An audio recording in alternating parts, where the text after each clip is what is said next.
Cripsilog. Cripsilog. Cripsilog. Cripsilog.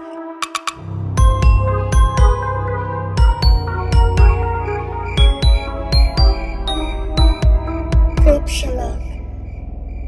Hi. Hello. Hello. Welcome, Creepers. Wow, Creepers. May Creepers. tawag na.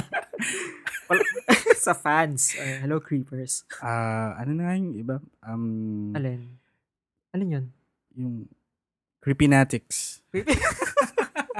Nakakainis yung Creepynatics. Ang 2000s.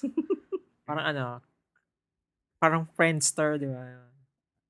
Creepians. Maganda na yung Creepers. Creepyshans? Pangit. Sige. Hello, Hello. and good morning. Good morning to Cripsilog, where we talk about creepy things. Well, right now we are talking about, for this season, it's the serial killers. Killers who kill. Serial killers. Killers who kill. Killers who kill. Hi, Yeah. Gideon. Hello, Glenn. Kumusta? I'm good. I'm feeling under the weather. Why? today. What's wrong? May ubo ako eh. Ay. Para husky yung boses mo. Di ba ayaw mo ng boses mo? So, ayan. Para iba. Ikaw, kumusta? Okay lang. Ang bad trip nung ka-grab share ko. May kwentong grab. Let's go. Oo, kasi nasa Trinoma ako, papunta dito sa apartment nila Glenn. And yun, nag-book ako ng grab share para mura. Yun.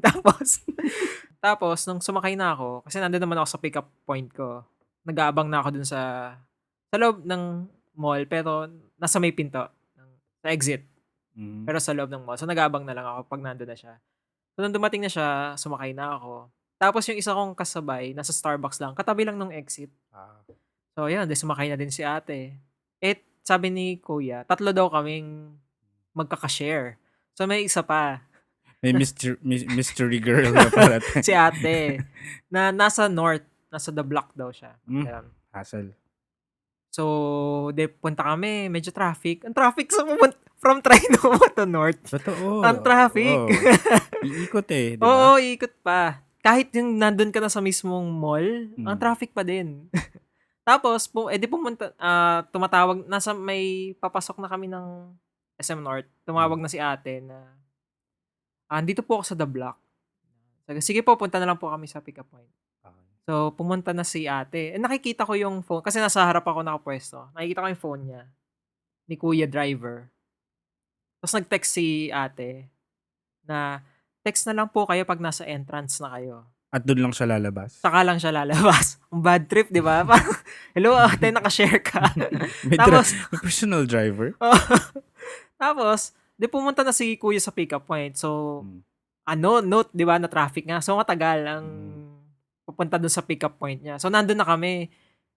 Yung pedestrian. So, medyo worried or si kuya driver na baka paalisin. Paalisin. Kasi nga, then, parang may pinindot na yata siya na, the driver has arrived. Mga ganon. Tapos, tumawag na si ate. Sabi, ate, parang siguro sinatanong kung nasa na si kuya driver. Sabi, andito na po ako sa may entrance. Tapos, sige, punta na po ako. Binaba na yung phone. Naghintay kami. Tapos maya, tumawag ulit. Sinabihan na ni kuya to nung unang tawag na pakibilisan kasi baka paalisin ako dito ng driver, ng secu. Tapos, after a while, tumawag ulit. So, naghihintay na lang kami. Tumawag ulit yung si ate. Sabi, andito na po ako sa entrance. Di tumingin si kuya sa entrance, sa exit. Andito na din po kami. Nasaan po ba kayo? Nasa ibang entrance nga Ay, siya. sa kabilang entrance siya, yung parang sa harap ng EDSA. Nasa gilid kasi yung pick-up point niya. Doon pumunta yung driver. Tarantado. Na parang, nahirapan pa mag-describe si kuya kung nasang entrance daw ba. Sige, nasa gilid na entrance kami, tapat ng North Tower 1. Mga ganon. So, parang hindi alam ni ate, saan po ba yun? Wag ganun siya. Kasi ito yung pick-up point mo, ate. Bakit wala ka dito? Parang Sana ate- iniwan yun na. Oo, di ba may timer yun pag share? Parang up to ilang minutes Na parang, nafe-feel ko yung frustration din ni ate sa likod. Kasi nga, tatlo kami, dalawa kami nakasakay. Parang, ang tagal naman ito. Buisit. Tapos eventually, parang after a while, nakasakay din siya. Tapos siya pagalit. Oo, wala din. Tahimik lang. Kasi pag sasakay ako, good afternoon po. Mga Oo. ganun. Tapos si Kuya Driver na lang yung parang sinabi yung pangalan. Nakalimutan yung pangalan. May? Apo. May. Yun. Tapos? Ayun na parang, guys, pag mag-share kayo, at meron po kayong ka-share. Hindi lang kayo yung isasakay ni Kuya. And we have on the Nalate tuloy line, ako. live, Lol. makakausap natin si May. Si May. Ay, May. Bakit ka pa Okay. sa Y, May? May, gago ka. Nag-text ka pa nga, kinuwento ko na sa'yo, nag-text ka pa nga na, di ba sabi mo na tatawag ka, tapos ikukwento ko out loud habang nasa kotse. Doon ka mag-rant habang Parang- narinig. Parang marinig ni ate. Itong ka-grab Diyos share ko yung ko. ka-share ko, ang tagal, siya nga, wala sa pick-up point. Nag-aabang na daw siya, kanina pa daw siya doon, wala naman siya sa pick-up point. Itong mga ganitong pangyayari, it's what makes normal people into killers. Na parang, I already killed you in my head. Mga gano'n, nakakainis. Okay. May tamang-tama. Speaking of speaking of killers. Parang di sinadya, eh, no? Oh, yeah. Yeah. we're So at- this is Cryptolog. Eventually, we'll venture out to, Marami. Marami. Ah, Illuminati. aliens, Illuminati. Ganyan. Ghosts. Ghosts, yeah. Tsaka ano pa ba? Disappearances. Marami. Or kung gusto niya, suggest nyo kung ano yung mga gusto nyong topics.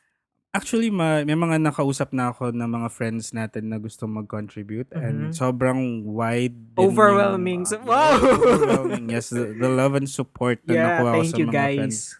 May gustong mag-discuss ng blood sacrifice. Blood sacrifice. Sacrifice. So, paano Blood, to? sorry. Hinihigop yung blood. Blood Yun, sacrifice. Sacrifice. May gusto na... Wait. Yeah, Mayroon dito. May nangyayari ba dito ang blood sacrifice? You'll- Dati siguro. You'll find out soon. Ay, okay. May teaser. Yeah. Ano to? Phase 2. Phase 2. Kinwento lang niya sa akin very briefly. So, inaayos niya pa yung kanyang narrative bago i-present sa'yo. Oh, that's nice. Bilang ikaw ang approving body. Oh, wow. Meron gusto magkwento tungkol kay Aleister Crowley. Mhm. Magic stuff. May nag-suggest din ng kay Gypsy Rose. Gypsy Rose. Blanchard. Oh, yes. Yeah. So, Kasi yan. magkaka-movie. Oo. Series, I think. Series ba? Oo. Oo. May Go. Oh, yeah. May nag-suggest din ng, nakwento na yata ito, yung massacre ng 90s sa yes, Pilipinas. yes. Yeah. I love Chop Chop Chop Ladies. Chop Lady. Just a little trivia for you guys. Muntik nang maging title ng podcast na Chop Chop. Yeah. Hindi, Chop Chop Stories. Oo, or patayin sa podcast si Barbara. Ay, di ba yun yung parang subtitle natin? Nasa Twitter pa yun. Cryptolog. Patayin sa podcast si Barbara. Please help us. Ganda. Lord have mercy. Anyway, speaking of mercy, we're counting down the top 10 merciless serial killers, and we're down to the last 2. Yay! Yay or Nay, kasi tapos na. I'm gonna miss them. Yeah. Or serial Or killer friends. malay mo, babalik tayo since marami pa. Serial Yes, killers. It's just season 1 and we have lots of time and room to play around. So, tingnan natin sa next seasons. I think so far, very successful ang reception ng Yes. mga friends natin. Even those people na Hindi hindi natin naman... kilala. Oh, Yeah. tsaka yung Thank mga you very hindi- much. Hindi interested sa serial killers. Oo. They suddenly are into serial killers na. Nabuksan natin na we divergenized their Oh, serial wow. killer cherry. Ang interest. May cherry pop lang may nag-cherry pop na nangyari.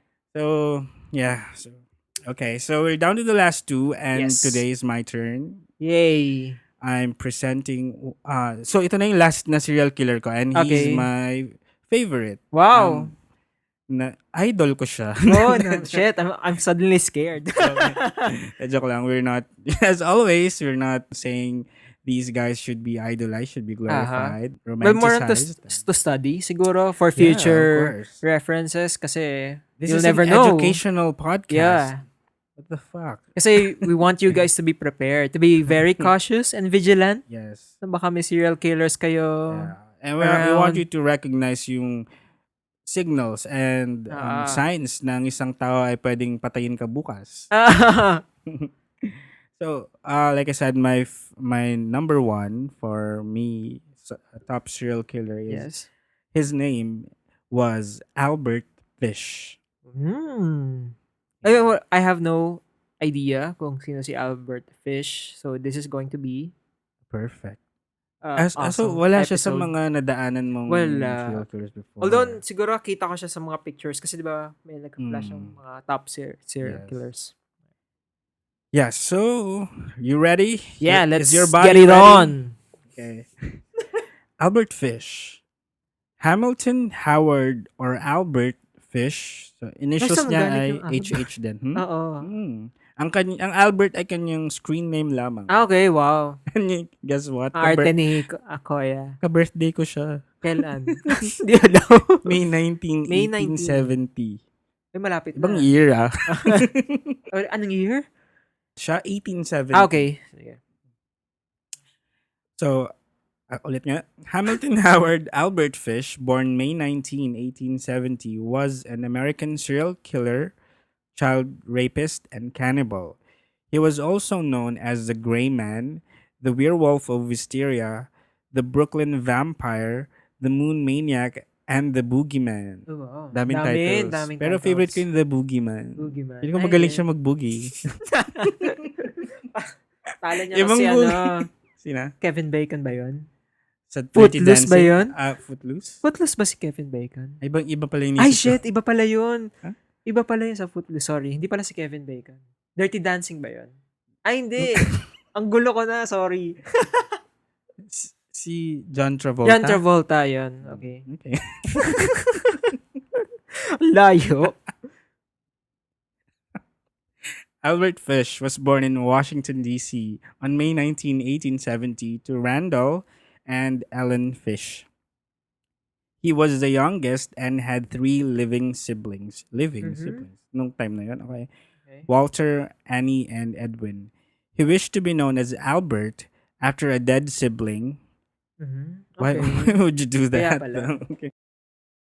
And to escape the nickname Ham and Eggs. Kasi Hamilton ng name niya, so he was nicknamed Ham and Eggs. That's cute actually. Oo nga eh. Ham and eggs. Pero he didn't like it, so Albert it is. Albert's family had a history of mental illness. His uncle suffered from mania. Mania is just general craziness. Running lang. Ganun. Running. Okay. And of course, we're coming from a place of ignorance, so correct us kung mali na naman. Okay, so this is not the place. I can Oh, see ayan. you opening Merriam-Webster. Mania, an excitement manifested by mental and physical hyperactivity. Oh, Parang okay. ADHD, parang ganon. But a lot of Or people different pa rin. have that. So how do you... Disorganization of behavior and elevation of mood. Mm. The manic phase of bipolar disorder. Okay. Siguro medyo extreme. Oo. Kasi I think a lot of people manifest that kind of behavior. So, Or more or so maniac. maniac. Baka doon galing yun, maniac. Or Maniac. kasi sa sexually keme yung... Or hindi Sa lang atin naman sex yun, yung no? maniac eh. Sa atin lang tinawag ng maniac. Maniac, oo. Pag maniac yung taong may ganon. Mm. Meron kang mania. Okay. So, yun nga, his uncle suffered from mania. A brother was confined in a state mental hospital. His sister was diagnosed with a quote-unquote mental affliction. Okay, wow. Meron mo yung gantong quote-unquote, baka nung time na to, lesbian siguro siya. Yung ganun. So, they you'll never know. tag it as mental affliction. 3 other relatives were diagnosed with mental illnesses, and his mother had an oral or visual hallucinations. Trippy. Okay. Parang masaya yun. But parang, paano? Wait, oral and Oral, visual as in hallucination. aural. A-U-R. okay, aura. Akala oral. Hindi ko pa. Something to do with Parang hearing. aura. Yeah. Okay, wow. Audio, visual. Kaya hindi na niya, ano yan, walang halong chemical. Yes! Kumanta na yun, no? Anong kanta yun? Yung ano? Yung kanta ni Nanaban. Nina? Shit. Yung merong ganun, sobrang high, walang halong chemical. Basta ganun. Nakalimutan ko. Ano ba yan? Recently lang yun eh. Continue. Help us guys kung ano. Nakalimutan ko. Wala ako. Jonalyn Viray? Pero Pinoy na rapper yun eh. Parang, Rapper. Hindi, oo. Mm. Hindi ko alam. Basta, oral hallucination. So, hindi niya kailangan ng drugs to hallucinate. Ganun. Oh, walang rugby to. We're Which not is, laughing are we envious or? No, and we're not laughing at people with who suffer from these kinds of Kasi sicknesses. this is hard. Yeah. Ang hirap pag kailangan mo ng disclaimer for every joke. Parang in general na lang, we're not making fun of it. Anything we say during this episode, just laugh it off. It's not serious. Anyway, 1870s pa naman nangyari to, so calm your tits. So his father, Albert's father, died in 1875 at Washington's 6th Street station from a heart attack. His mother then put her into St. John's Orphanage in Washington, where he was frequently abused. Ito na. Okay. So this is May where it physical begins. abuse. Mhm. He began to enjoy. Ay, Akala ko bad news na may physical abuse. Medyo ano pala, good news pala. For him? Yeah, I think iba talaga yung pagkaka-wire niya from an early age. So he began to enjoy the physical pain and the beatings brought. Parang you would think na he would do things para i-beat up siya. Na parang magiging pasaway siya masyado. Just so to get the beating. Siguro, yan ang lalabas sa pagka pinortray siya in a Netflix series. Mga ganyan. Kapag nahimay na yung buhay niya sa orphanage.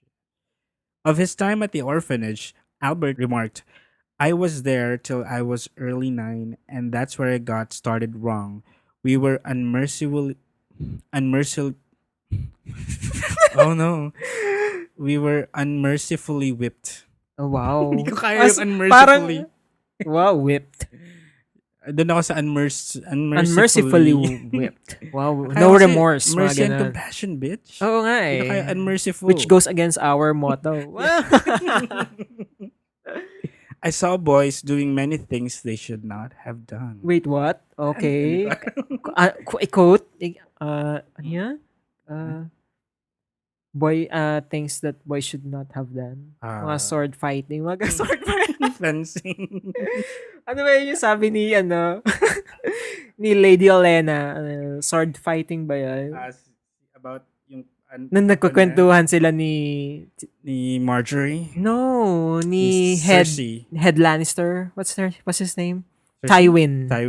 Oh, na parang hindi uso sa inyo to, sword fighting. Mga ganun. Di ba? Another time. Okay. Every episode, mapunta tayo ng Game of Thrones. Ewan ko ba? I love it. Well, because Namimiss Game of Thrones is for everyone. It applies. Parang time, immortal? Timeless. Kung ano pa sinabi ko. 10 years ba? 7 years ang Game of Thrones? 8 years? 8. Kasi may 1 year na walang season eh. So parang 8 years kung plinano ang buhay ko sa Game of Thrones kasi every Monday siya lumalabas. So every Monday talaga anong gagawin ko? Nanonood talaga. Kiniklear ko talaga ang schedule ko. Kaya lang, di ba, blocked yung ibang scenes sa HBO. So, oh yeah. So sad. So, okay. Kahit yung mga lines, no? Yung mga fuck, mga ganun. Sad. Going back. Hala, 20 minutes na, nasa childhood pa rin ako. Okay. Wala pa yung murder. By 1880, his mother had a government job and was able to remove Albert from the orphanage. Yay! Mm-hmm. In 1882, at Or age sad 12... for Albert. Kasi hindi siya mawi-whip. Oh, no. I think this is a good time for him because he began a relationship with a telegraph boy. Oh. The youth introduced Albert to such practices as... Are you ready to Google? Yes. Wait. Let me... Game. Urolagnia. Wait. Lagnia?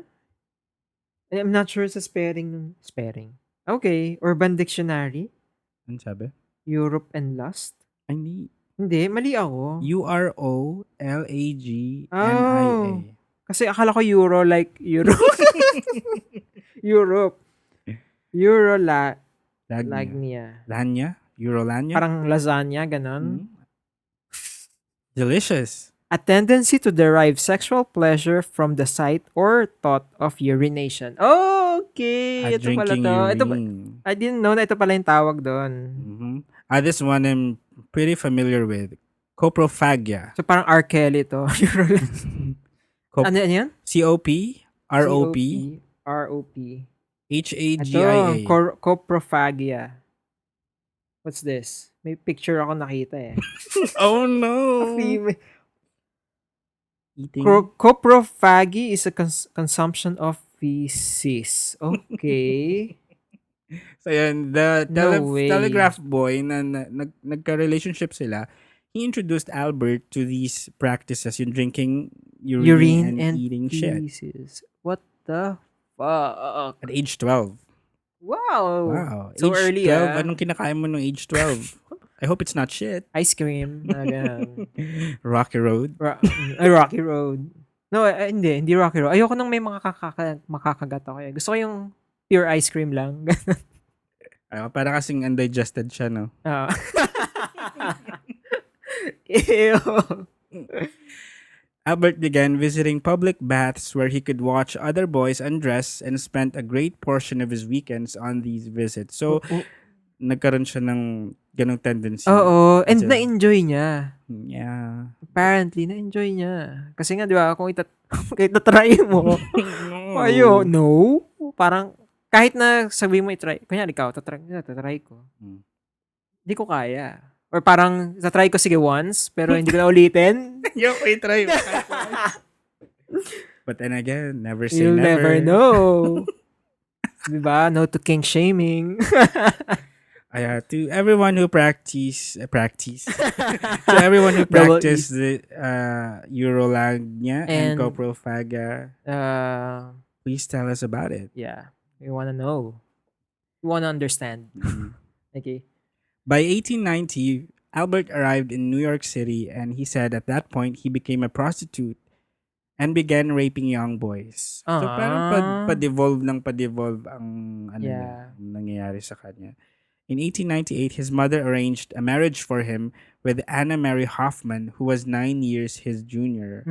They had 6 children: Albert, Anna, Gertrude, Eugene, John, and Henry Fish.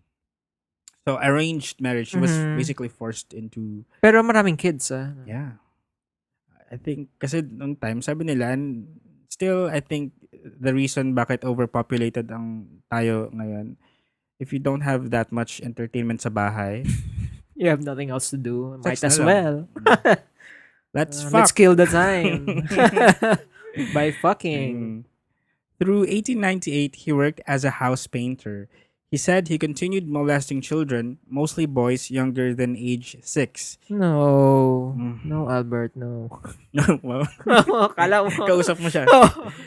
Ito si Albert. Don't do sasabihin mo this. sa- Harap mo siya. He later recounted an incident in which a male lover took him to a waxworks museum. Parang Madam, what's that? Madam Wax? I don't know. Ang naalala ko yung si... House of Wax? Oo. What's his name? Paris Hilton, yeah. Where Albert was fascinated by a bisection of a penis. Okay. No. Parang ito na. After It's that, starting. he became obsessed with sexual mutilation. No. Kaya minsan talaga hindi mo basta-basta dinadala ang mga tao Sa museum. to discover Kasi- stuff. Parang you can't help it na kung anong, parang you'll never know what kids might think. Yes. But at this point, hindi na siya kid. Yeah. He's, Father na siya eh. I think 17 years old. Inis ko mga 21, father na eh. But no, 17. Hindi ako nag-math. Basta sabi ko lang 7. Nakakainis. Okay. Around 1910, while he was working in Wilmington, Delaware, Albert met a 19-year-old man named Thomas Kedden.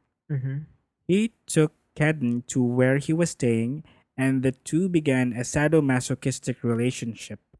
It is unclear whether or not Albert forced Kedden to do these things, but in his confession, he implies that the man was intellectually disabled. Okay.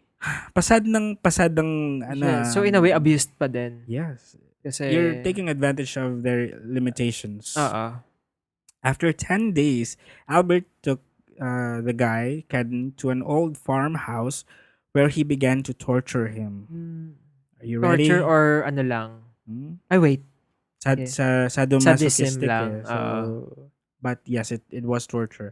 The torture took place over 2 weeks. He eventually tied Kedden up and cut off half of his No! penis. Parang ako yung nasaktan. Oo nga. Half lengthwise? Oo, or lengthwise siguro. I assume. Kasi para makita niya, di ba, yung dissection. dissection? Oo. So, hindi crosswise? Oo. More of para makita niya yung parts. Ganun. Oh, no. I shall never forget his scream. May pa-quote. Oh, wow! I shall never forget his scream or the look he gave me, Fish later recalled.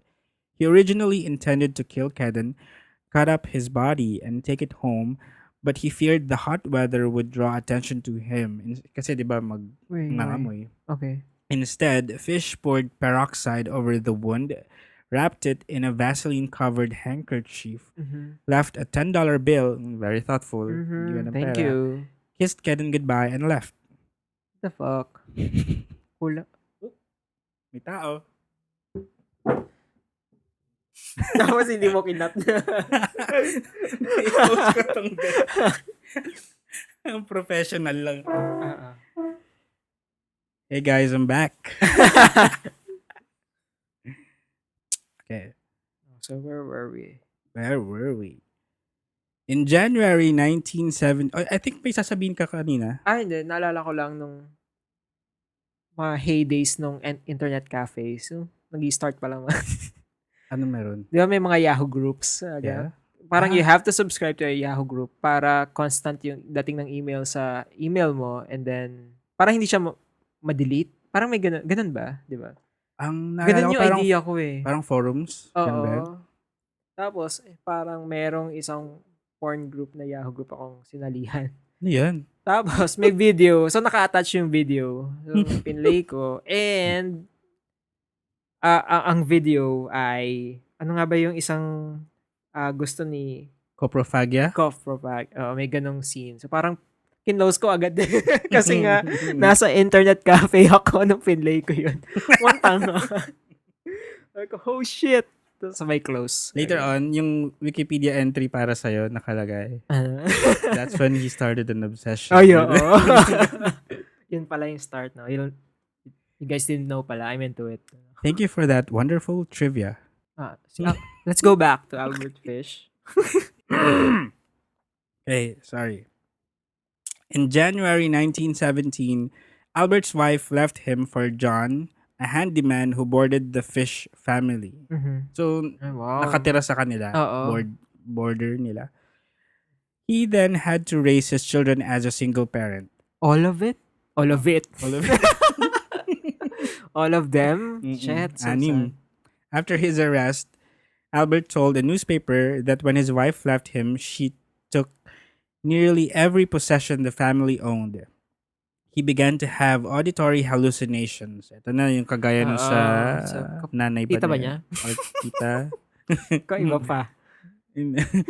He once wrapped himself in a carpet saying that he was following the instructions of John the Apostle. Sino yun? I don't know. I don't know her. It was about this time that Fish began to indulge in self-harm. He would... Ito, handa ka ba? Game. Kailangan natin ng warning. Okay. This is extremely graphic. He would Prepare embed... for gore. Wow. Yeah, prefer... Prepare for gore. Okay. He would embed needles into his groin and abdomen. Wow. After his arrest, X-rays revealed that Albert had at least 29 needles What the lodged fuck? in his pelvic region. No. Ba't mo gagawin yun? Well, kasi nga, he's into SB, Ay, oo. BDS, walang B, no? Sadomasochism. SM lang. Okay. BDSM. S&M. Yeah, so he also hit himself repeatedly with a nail-studded paddle and inserted wool doused with lighter fluid into his anus and set it alight. Medyo extreme yung kinks ni Kuya, no? Yeah. Exciting. Sana may videos na no. Or Isa ng video phone. baka meron sa internet. Albert Fish videos. Wala. Okay, tingnan ko pala itsura niya. Okay. Yeah.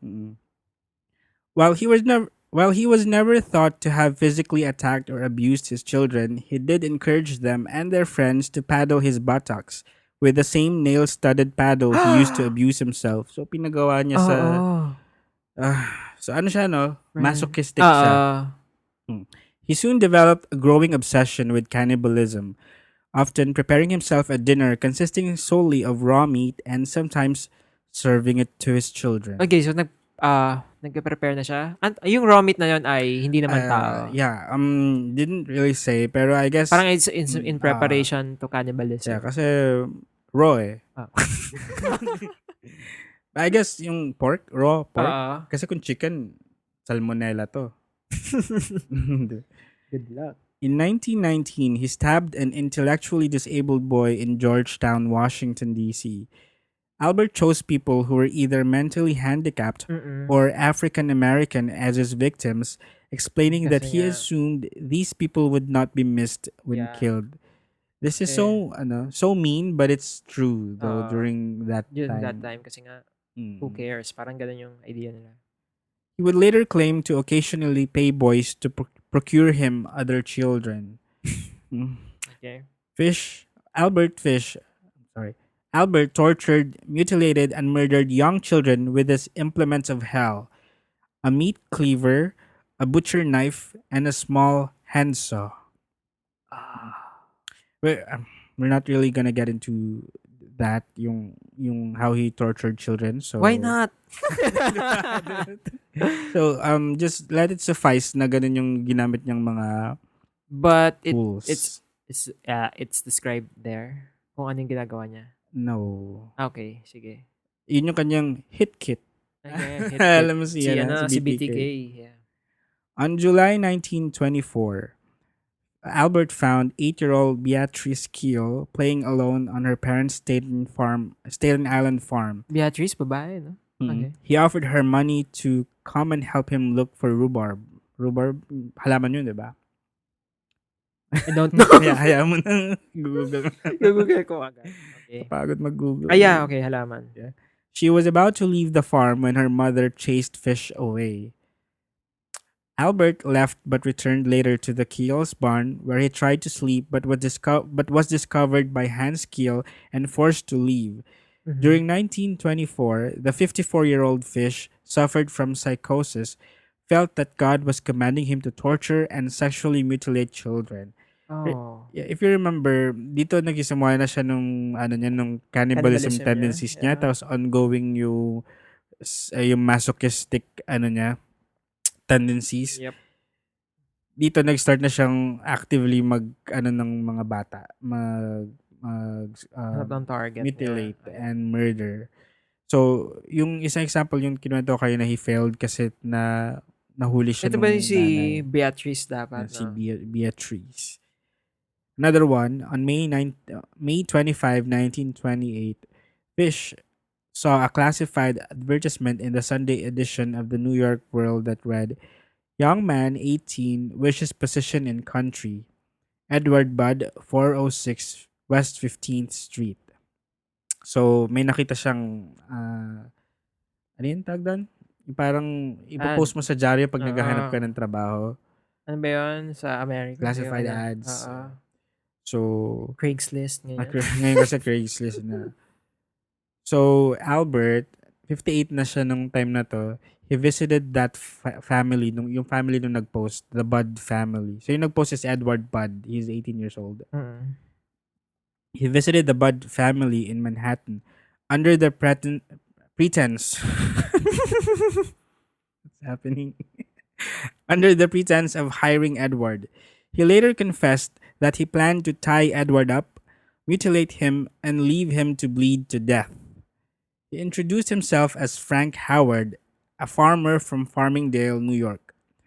Albert promised to hire Bud and his friend Willie and said he would send for them in a few days. Okay. He failed to show up, but he sent a telegraph to the Bud family apologizing and set a later date. So medyo Bakit? pagka-thoughtful naman. Alam ko siguro nag-busy lang siya. Oo, ng busy time. lang. Sayang.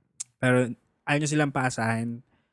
Ay, very Kapag- thoughtful, no? Kapag telegraph pa siya.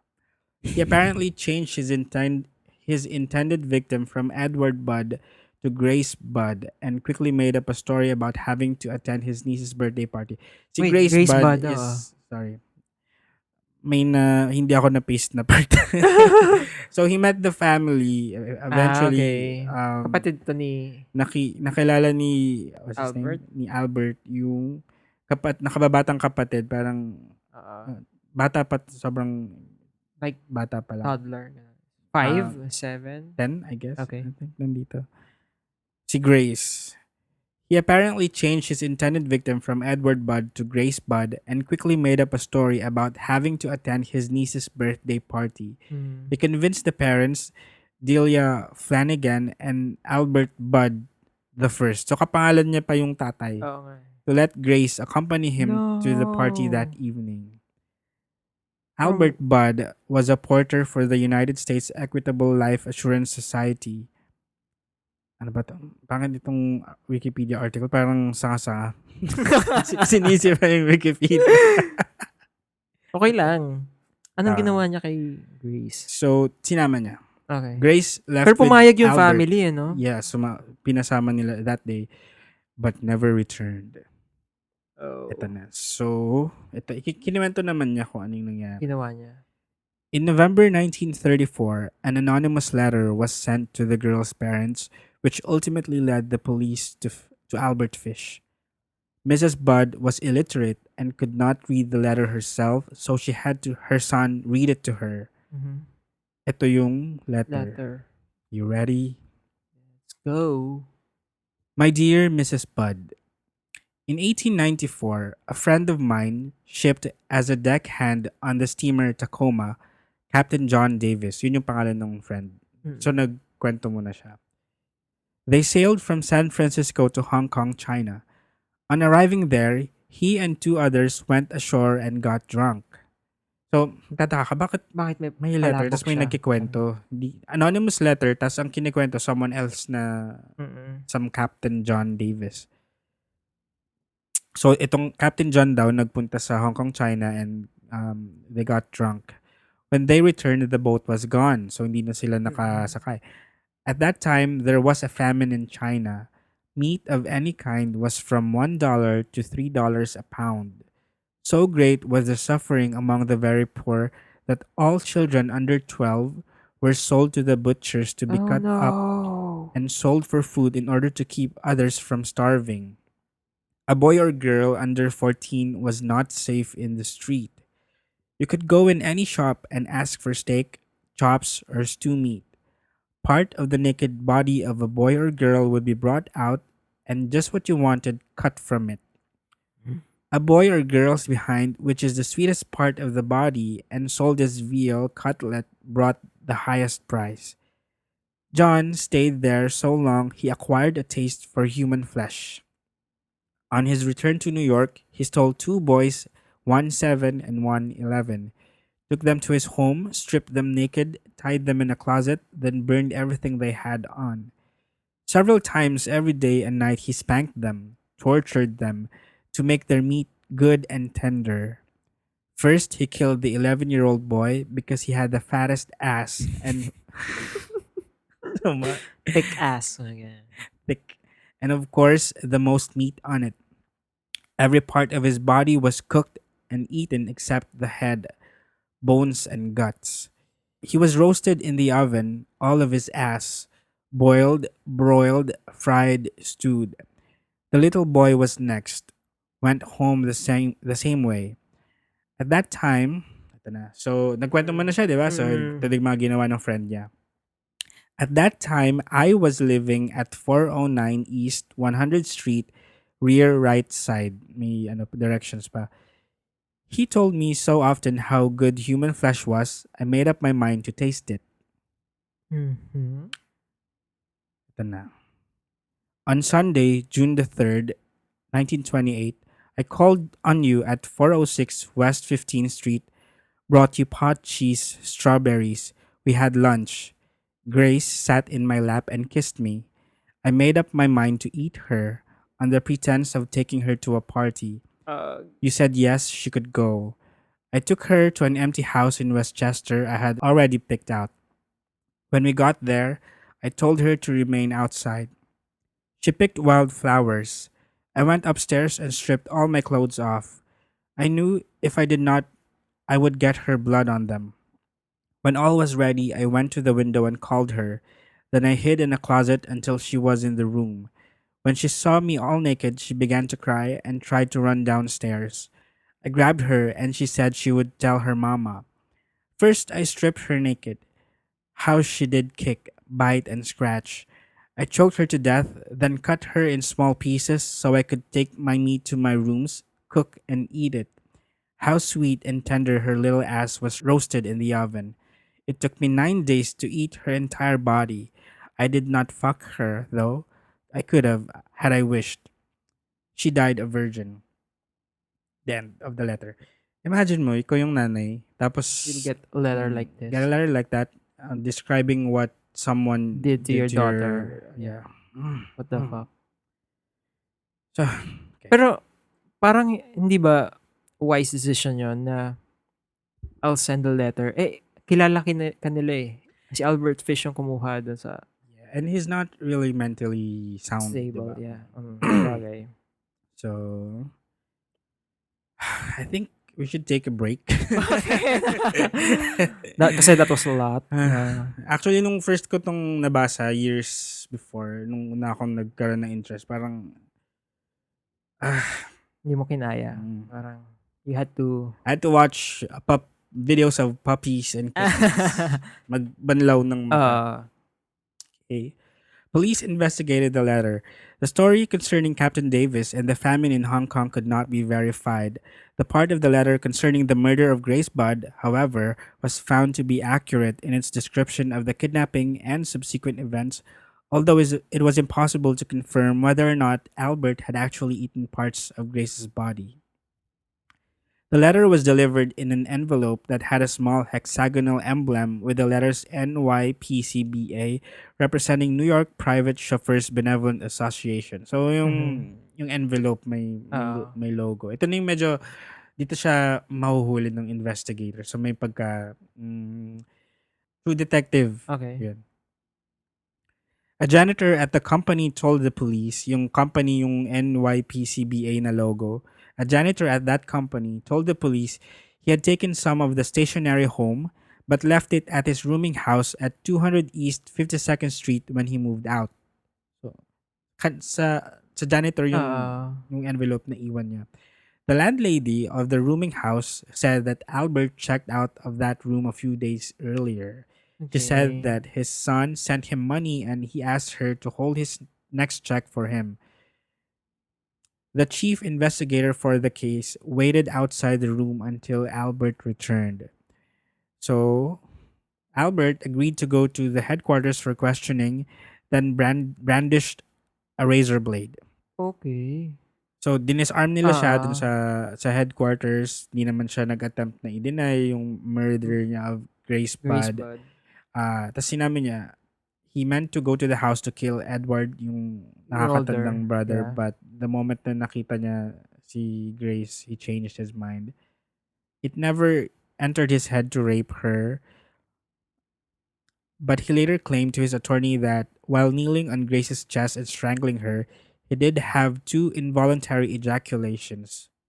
Oh. Alala mo si Chikatilo? Yeah. Nagkakaroon ng... This information was used at trial to make the claim of the kidnapping was sexually motivated, thus avoiding any mention of cannibalism. So, tinwist nila papunta doon. Parang ayaw ba nila? I think it's super It's taboo. taboo. Yeah. parang mas acceptable pa if it's rape than cannibalism. Parang ganun. Kasi baka magkaroon ng idea yung mga tao na, ay, pwede palang May nangyayari. kainin. Maging popular, ano siya. Oo, yeah. Since they're already doing it in Hong Kong. Sabi. Tara. Albert's trial for the murder of Grace Budd began on March 11, 1935 in White Plains, Quezon City. Diyan lang, lapit lang ha. White Plains, New York. The trial lasted for 10 days. Albert pleaded insanity and claimed to have heard voices from God telling him to kill children. Okay. This is the worst. Parang I was expecting na Using merong insanity plea. not just that, using the name of God to carry out yung perversions mo, and then gagamitin mo in your defense. Several psychiatrists testified about Albert's sexual fetishes, which included, ito na naman, Enumeration. sadism, masochism, Check. flagellation, Check. exhibitionism, voyeurism, piquerism. Di ko ta What yun? Go. Anong spelling? P-I-C. P-I-Q, P-I-Q. U-E, U-E. Rism. Baka piquerism. Ay, ito. Piquerism. Sexual interest in penetrating the skin of another person with sharp objects. Ang sakit. Saan din natin ginugal? So, parang ano ka, emo, mga ganun. Cannibalism, coprophagia, urophilia, pedophilia, and infibulation. Ano yun? Alam mo yun? Hindi. Di ka pa natakot. Nadala sa... ano yun? Infibulation. Infibulation. Walang kadala-dala. Go! Ito, the practice of exercising the clit and labia of a girl or woman and stitching together the edges of the vulva to prevent sexual intercourse. Erase So, from nagpunta pa ako images no? No. So, tandaan na nga natin tong words na at di na Para mag-google ulit. natin i-google, yeah. Okay. Kasi if Let's go to back. the people who are listening right now, if you don't know those words, now you know. Yeah, kasi, yan. And We are today years old. We're very sorry about Ayun, dami nating natutunan kay Albert Fish today. Yes. Hindi nga lang magaganda. It was said by the doctor na tumingin sa kanya, Albert Fish was a psychiatric phenomenon, and that nowhere in legal or medical records was there another individual who possessed so many sexual abnormalities. Wow, nakuha niya lahat. Yeah, Like, sweep sinalo niya. niya. Record breaker. The defense's chief expert witness was Frederick Wertham, a psychiatrist with an emphasis on child development who conducted psychiatric examinations for the New York criminal courts. During 2 days of testimony, so defense niya to, Wertham explained Albert's obsession with religion and specifically his preoccupation with the biblical story of Abraham and Isaac. Okay. So that's why laging kids yung target niya. Sabi, he said that Albert believed that similarly sacrificing a boy would be penance for his own sins, and that even if the act itself was wrong, angels would prevent it if God did not approve. So the fact na naituloy niya, ibig sabihin God approved. That's that's not Ano klaseng argument that's yun? incorrect logic. Naalala ko tuloy mayroon isang killer na pag nakabukas yung pinto mo, you're inviting him. Parang it's an invitation pag bukas yung pinto mo. Hindi ba to yung si Axe Murderer of New Orleans? I'm not sure. Pero yun yung... Hindi, si Axe Murderer, yung jazz. kailangan mag-jazz music Yeah, ka. pala. Pero itong killer na to, pag bukas yung pinto mo, sabihin, you're asking Consent. for it. Nang ina. Kainis. Okay, we're almost done. Kay Albert Fish. Teka lang. Hindi ko kung ano yung mga tatanggalin. Nawala ka. Bakit mo tatanggalin? Hindi mo kaya. Yung mga... hindi masyadong mahaba. Okay. Akala ko it's too much for you. Mga describe dyan yung mga ginawa ni Albert. Anong nangyari? Di ba merong insanity plea? Yes. Well, papunta pa lang doon. Kasi one of the doctors na nag-cross-examine sa kanya, he asked if coprophilia, urophilia, and pedophilia indicated a sane or insane person. Mm. But they said that such a person was not mentally sick and that these were common perversions that were socially Common proverb. perfectly all right. Okay. And that Albert was no different from millions of other people. Millions. Ayok. I didn't know. Agree or disagree? Agree. Kasi as long as you all of the parties are in agreement, okay lang. My consent. Yeah. Okay. Well, To it's each not his for own. you. It's not for Ah. us, pero meron talagang mga taong So into it. what you're saying is no one's keeping you from doing it as long as Yeah. you're not Forcing anyone anybody to else, do yeah. it. None of the jurors doubted that Fish was insane, but ultimately, as one later explained, they felt that he should be executed anyway.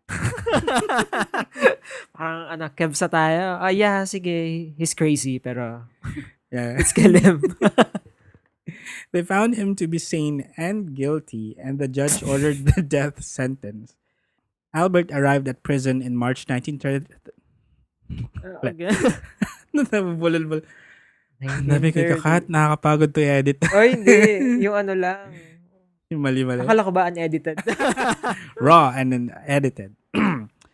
Albert arrived at prison in March 1935 and was executed on January 16, 1936 in the electric chair at Sing Sing. So far, Okay. sa 10 natin siya pa lang ang na-electric chair. Ano? Oo. Entered the chamber at 11:06 p.m. and was pronounced dead 3 minutes later. He was buried in the Sing Sing prison cemetery. Albert is said to have helped the executioner position the electrodes on his body. Ay, dito dapat para effective. His last words were reportedly, "I don't even know why I'm here." Oh. Ako, Parang in his head, he did nothing wrong. Ganun parang, ba? According to one witness present, it took 2 jolts before Albert died. Oh, usually ba? Isa lang? Supposedly, yun yung standard. No. Kasi daw, the apparatus was short-circuited by the needles that Albert inserted into his body. Okay. Hindi matapos-tapos ang ang sakit ng pasaway niya. Oo. Hanggang sa Hanggang kamatay. At a meeting with reporters after the execution, Albert's lawyer revealed that he was in possession of his client's final statement. Hindi pa rin tapos. wow. Hindi pa tapos. Up This- until Yeah. the death. Meron pa din. Even after death. This amounted to several pages of handwritten notes that Albert apparently penned in the hours just prior to his death.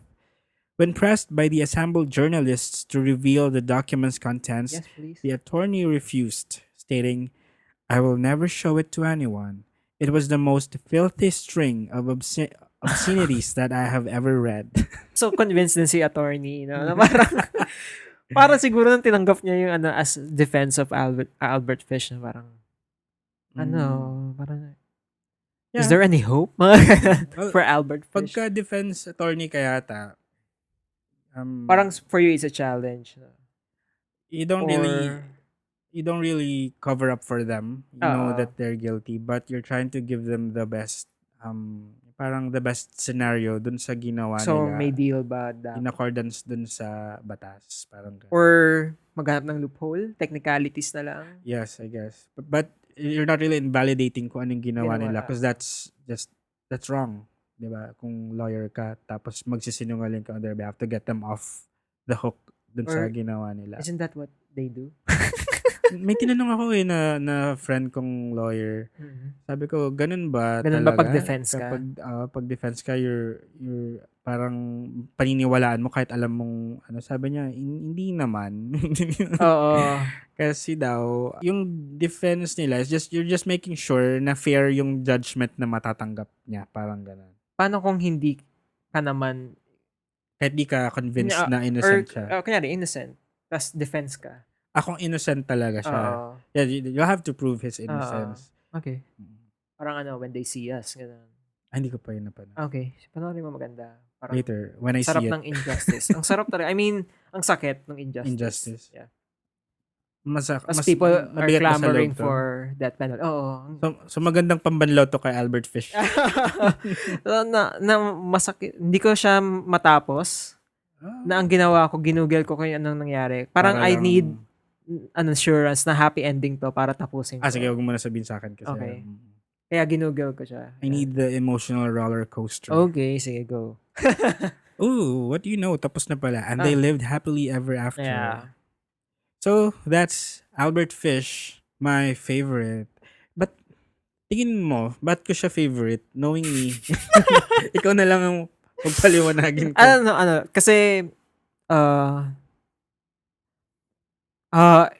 marami kasi siyang perversion na ang dami na na may sadism, masochism, and yung iba pa na we will never, Yeah. na ngayon lang natin nalaman na ganun pala yung term. Mga new learnings. Euro, Philia, saka coprophagia, phagia. dahil ba doon?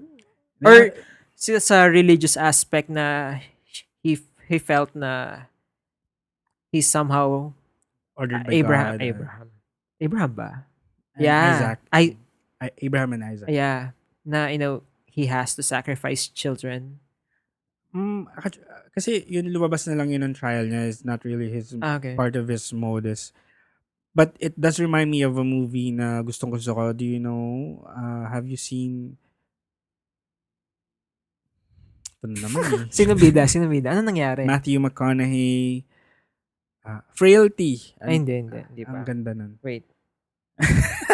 So, titignan ko. Hindi ko pa mapanood to. Google is our friend. Yeah.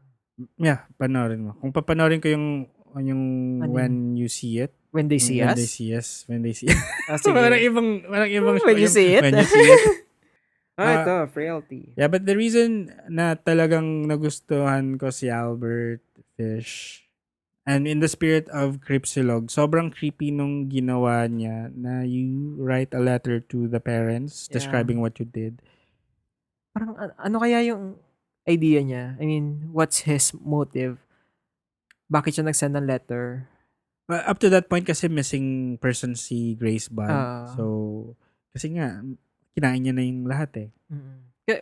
Kung ginawa niya yun sa Bud family, bakit hindi niya ginawa doon sa iba pa niyang victims? Na parang, or ano lang talaga siya, random. Crazy random lang talaga siya. Ang hirap niya hanapan ng rhyme or reason.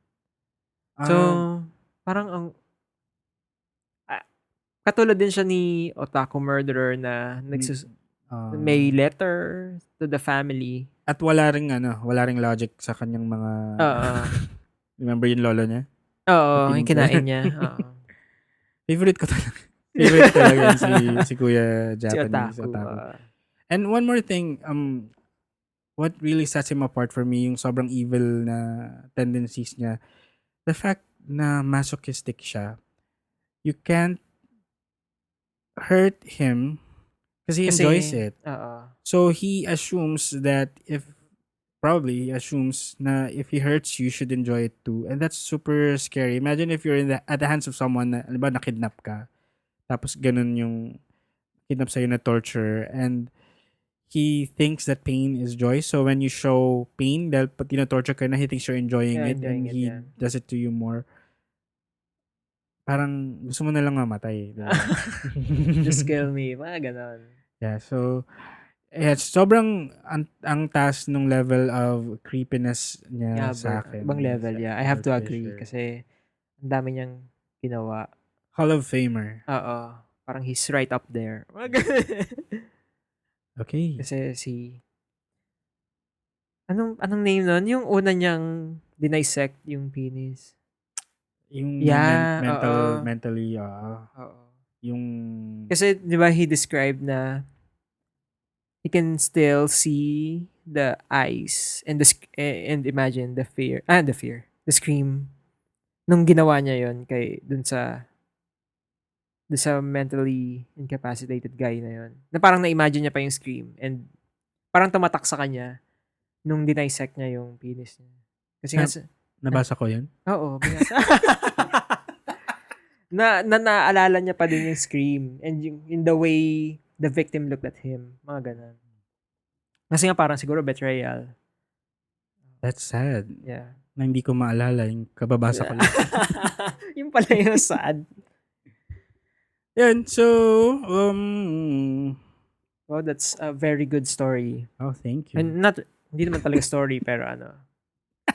Hindi kasi nga, ngayon ko lang nalaman yung mga terms na yun. Parang I don't go Yun near na it. nakalimutan kong gawin.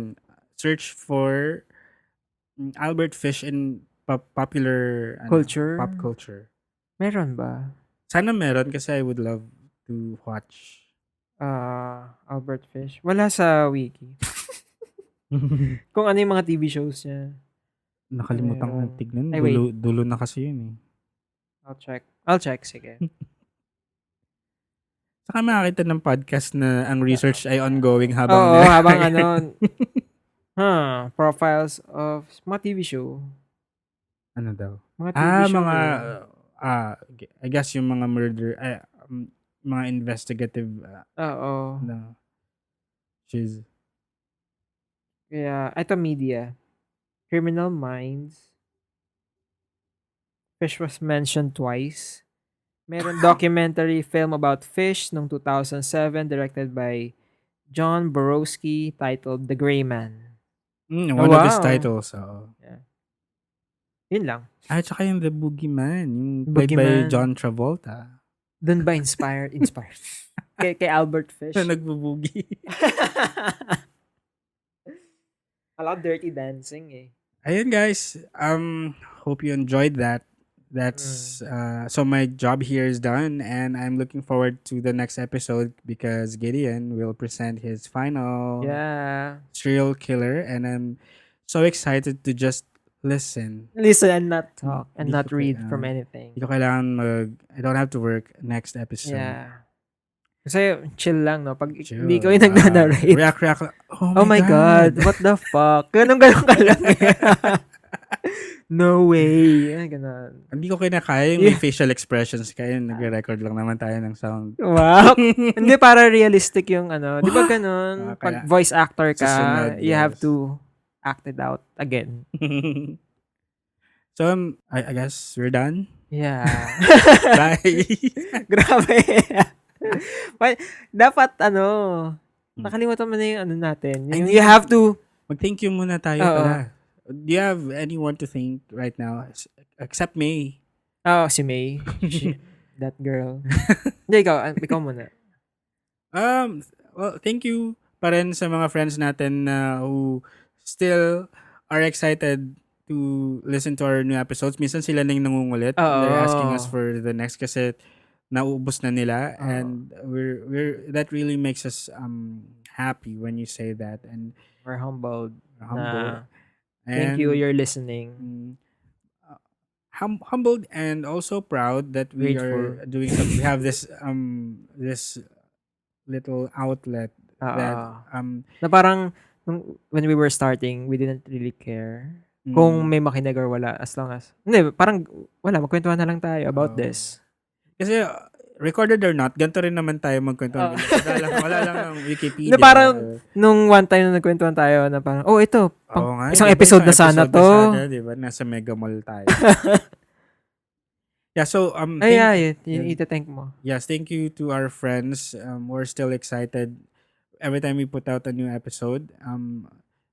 Siguro sa next episode ko na lang or next ko na lang pangalanan. Sige. Basta general thank you to everyone. Yeah, I would like to thank yung mga nakalimutan ko last time, si Michelle for sharing Michelle Makayaon. Si Kenji Camero na nag-tweet lang ngayon kasi nakikinig siya right now. Wow. Sabi ko, we're recording. So sabi niya, pa-shoutout naman. Kenji Camero. And we would like to thank Mr. Rod Teodoro. Wow, Mr. for making our logo. Oh yes, Kasi ang ganda. I love it. It looks so fresh. Just bagay na bagay sa team. Kasi fresh. Nagustuhan ko yung dalawang E sa Crypt kasi may matang angry eye, may angry eyes eh. So, ang galing. Parang sinabi ko lang sa kanya, "Uy, gawan mo kami ng logo, Cryptsilog yung title." Tapos, ayan, ginawa na niya. Siya lang nag-iisip ng ganyang may mata kunyari, Yeah, na you galit. know, the mark of a true artist, i-describe mo lang yung gusto mo or just one word. They have this whole picture sa utak nila. Kailangan nilang i-flash out. Oo. Ganun Ayan, kabilis. ang galing, di ba? So, kung gusto niyo magpagawa sa kanya, he's a graphic artist. So, may plug pala. You can reach him out sa Twitter, Mr. Rod Teodoro. I love it. Thank you. Yeah. If there's anything that you would like to share it with us sa cryptsilog@gmail.com. Also on Twitter sa cryptsilog at Instagram and Facebook. Yeah, cryptsilog everywhere. What else? Yeah, that's it. Yeah, but we look forward to your emails, your stories. Kasi walang laman. And we're really excited to share them. We're just may mga nagbigay na sa akin ng stories nila, although kailangan pang i-organize kasi parang hindi kalat-kalat. We're just looking for a way to collect them and present them in a better parang context. But we have stories, and to the people na nagbigay, it's in ng development. stories nila, Wow, in development. just stay tuned and we'll let you know kung maririnig yun yung stories niya about your parents. About your lolas na nagmumulto. Mag-venture out na pala tayo to paranormal. Yeah, and just in time for season 2, yes. Yeah, ano pa? Follow us on our accounts. Diba? Gideon Wabi. At Naglanta. Yeah. That's it. That's it. Bye. Bye. Mercy and compassion, bitch. Except you may.